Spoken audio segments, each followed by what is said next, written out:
Hey, Taylor Elwood here, and today I want to share one of the other steps that occurs when you're working through a failure that you've gone through with your business. And it's the step where you identify and take responsibility for what caused your failure so that you can learn from your failure. I want to be very clear here that when a person experiences a failure, where something doesn't work out in their life or their business, I want to be very clear that it's not entirely their fault. There are going to be aspects that they may not have had any control over that affected the situation. And that's just all there is to it. But I think that a huge part of how you learn from failure is that you have to be willing to take responsibility for the parts that you know you're responsible for or that you can identify. And that identification process may not happen right away. I would say for myself that especially in the last couple of weeks, having just a lot of time to think because I'm now, in a situation where I'm not like immersed in my business full time, it's really given me a chance to do some serious thinking about, well, how do I identify and take responsibility for what caused this failure? And so I've really had time to sit with it, and it's probably helped that I've been reading some different books, that have kind of been helping me to take a peek under the hood, as it were, and really examine, kind of some thoughts and perspectives and realizations. But I think more than that, it's just been the chance to just reflect and think about stuff. It's because I'm not working in my business all the time, and in fact have deliberately, chosen to take a step back and really just be thoughtful and reflective and embrace the emotions, that I've been able to get to this point where it's like, okay, I've felt the emotions. I've, processed a lot of them. I'm in a place where I'm, better with that. And so now I can take that next step, which is identify and take responsibility for what caused the failure, so that I can learn from the failure.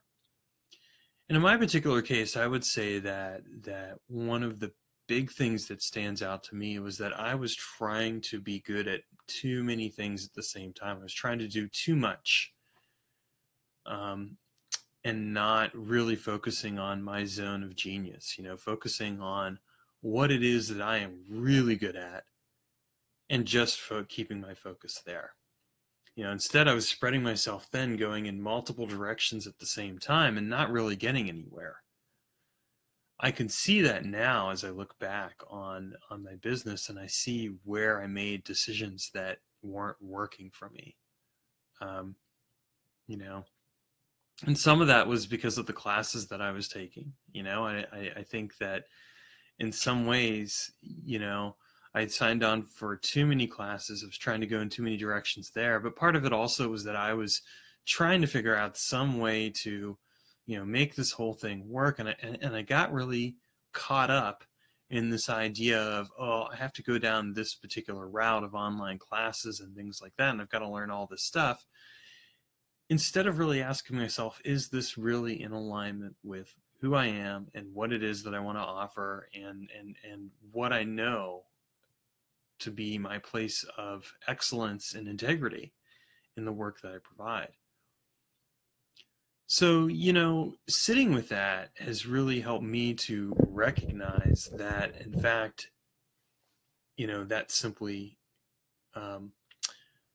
wasn't working for my businesses. I was spreading myself too thin, going in too many different directions, and not really taking the time to honor myself and honor my boundaries and awareness around what I know to be what truly speaks to me as a business person, and at the same time what I believe can be of value to other people. The other mistake that I made is that I took my frustrations and I made everything personal.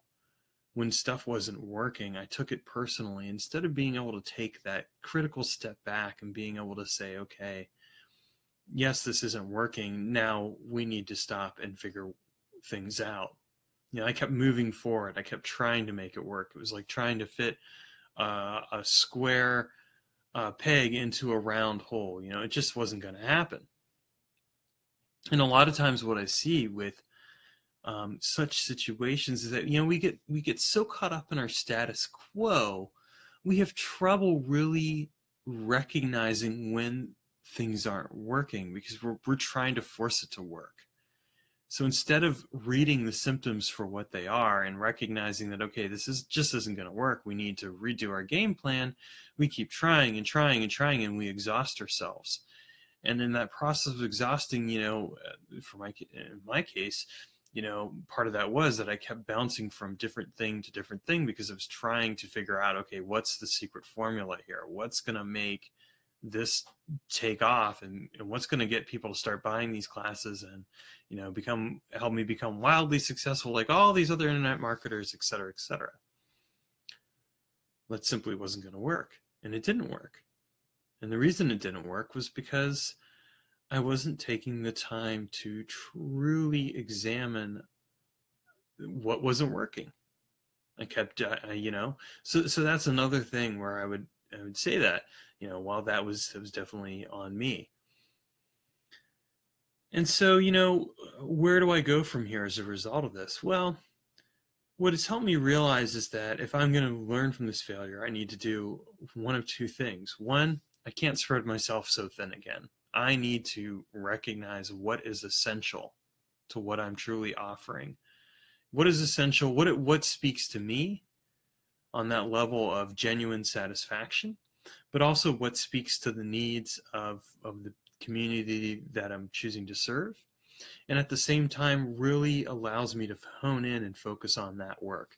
It's better to do a few things from a place of genius than to do many different things and get yourself spread out. You can get yourself so spread out that you don't go anywhere. And, if you want to go somewhere in business, you have to be willing to focus and hone in on what really speaks to that zone of genius and excellence.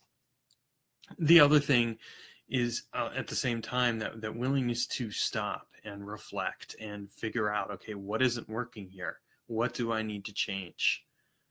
Do I need to just stop altogether with this and go in a different direction after I've taken some time to really examine it, why it isn't working? And again, that's kind of what I'm doing right now. So I'm learning that by virtue of this.